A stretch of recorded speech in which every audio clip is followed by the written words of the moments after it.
بسم اللہ الرحمن الرحیم۔ کہانی پوائنٹ پی کے میں خوش آمدید۔ پیارے دوستو، اگر یہ کہانی آپ کو اچھی لگے تو میرے چینل کو لائک کریں، سبسکرائب کریں اور ساتھ میں لگے بیل کے گھنٹی کو پریس کر دیں۔ ملک فارس میں ایک بادشاہ تھا جو حکیموں اور عقل مند آدمیوں کی بڑی قدر کرتا تھا۔ اس نے کسی دور میں دور دراز ملک سے ایک حکیم کو بلایا اور اسے حکم دیا کہ ایک ایسی کتاب بناؤ جس میں تمام بیماریوں کے علاج کے طریقے لکھے ہوں۔ وہ کتاب ایسی سادہ عبارت میں موجود ہو جسے بچہ بھی پڑھے تو سمجھ لے۔ ایسی کتاب وہ اس لیے لکھنا چاہتا تھا کہ سارے بادشاہی خاندان میں سے ایک ایک کر کے بانٹ دی جائے اور ہر شخص اسے پڑھ کر اپنا علاج آپ خود کر لے۔ حکیم صاحب نے بادشاہ کے حکم کے مطابق ایک نہایت اعلیٰ درجے کی کتاب لکھی۔ بادشاہ کو نہایت پسند آئی۔ اس نے حکیم صاحب کو لاکھوں روپے انعام دیے۔ تھوڑی دیر کے بعد حکیم صاحب فوت ہو گئے تو ان کا بیٹا ان کی جگہ بادشاہی حکیم مقرر ہوا۔ اس نے بھی بادشاہ کو اپنی خدمتوں سے بہت خوش کیا، اس لیے وہ بھی زندگی آرام سے گزر بسر کرتا رہا۔ ایک دن بادشاہ وہی کتاب پڑھ رہا تھا۔ اس نے ایک جگہ لکھا دیکھا کہ اگر کوئی شخص 2 پاپڑ اور 1 پاؤ دہی کھا لے تو وہ 2 گھنٹے کے اندر اندر مر جائے گا۔ بادشاہ یہ پڑھ کر بہت حیران ہوا اور دل میں سوچنے لگا، عجیب بے عقل حکیم تھا جس نے یہ واحد بات کتاب میں لکھ دی۔ بھلا پاپڑ اور دہی کھانے سے کون آدمی مر جاتا ہے؟ جس سے انسان مر جائے۔ اتنے میں حکیم کا بیٹا حاضر ہوا۔ بادشاہ نے اس سے پوچھا کہ حکیم صاحب، آپ کے والد نے یہ عجیب بات کتاب میں لکھ دی ہے کہ پاپڑ اور دہی کھانے سے آدمی مر جاتا ہے۔ مجھے تو اس پر یقین نہیں آتا۔ حکیم صاحب کے بیٹے نے جواب دیا، حضور، میرے والد دنیا میں مانے ہوئے حکیم تھے۔ ان کی لکھی ہوئی بات غلط ثابت نہیں ہو سکتی۔ جو انہوں نے لکھا ہے درست لکھا ہے۔ یہ سن کر بادشاہ نے کہا، اچھا، کسی گوار جاٹ کو بلا کر لاؤ تاکہ اس پر اس بات کا تجربہ کیا جا سکے۔ حکیم کے بیٹے نے اس وقت ایک جاٹ کو پکڑ کر لایا۔ رات کے وقت اسے پاپڑ اور دہی کھلایا اور سلا دیا۔ صبح ہوئی تو میاں جاٹ و دندناتے ہوئے اٹھے۔ حکیم کا بیٹا یہ دیکھ کر حیران رہ گیا۔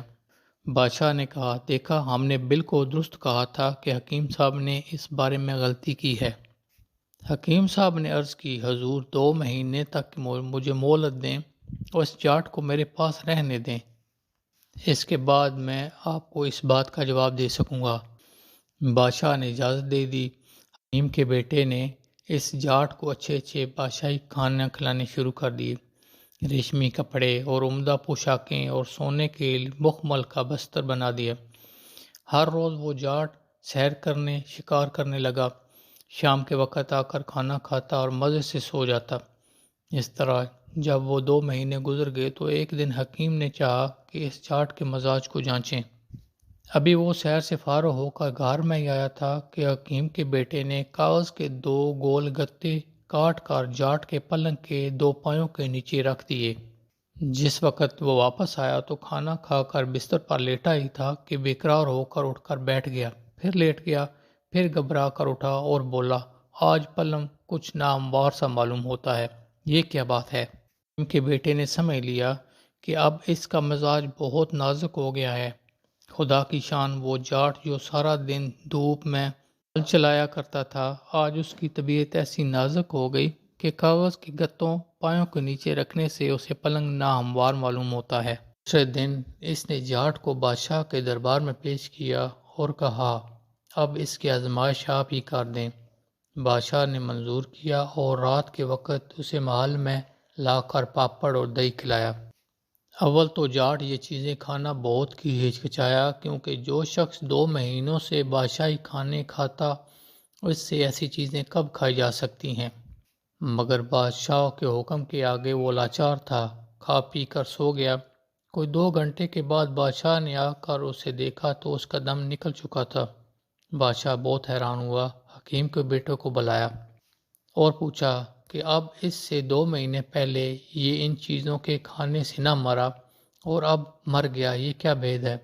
حکیم کے بیٹے نے عرض کی، حضور، میرے والد نے وہ کتاب بادشاہوں کے علاج کے لیے لکھی ہے اور اس میں سب باتیں بادشاہوں کے مزاج کے مطابق لکھی ہیں۔ میں نے اس جاٹ کو 2 مہینے آرام کی عیش میں رکھا اور اس کے مزاج کو بادشاہوں کے برابر نازک اور نرم کر دیا۔ اس لیے ان چیزوں کا اثر اس پر ایسا ہوا کہ وہ 2 گھنٹے کے اندر ہی اس قدم نکل گیا۔ آپ یہ خیال نہ کریں کہ جن دعاؤں سے آپ کو تندرستی ہو جاتی ہے وہی دعائیں عام لوگوں کی بیماریوں کو دور کر سکتی ہیں۔ اس کہانی سے ہمیں یہ سبق ملتا ہے، انسان جتنا عیش و عشرت میں پڑے اور آرام طلبی کرے اتنا ہی کمزور اور نازک ہو جاتا ہے۔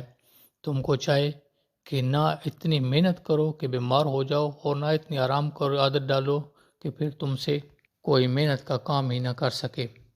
پیارے دوستو، آپ کو کہانی اچھی لگے چینل کو سبسکرائب کریں۔ تب تک کے لیے اللہ حافظ۔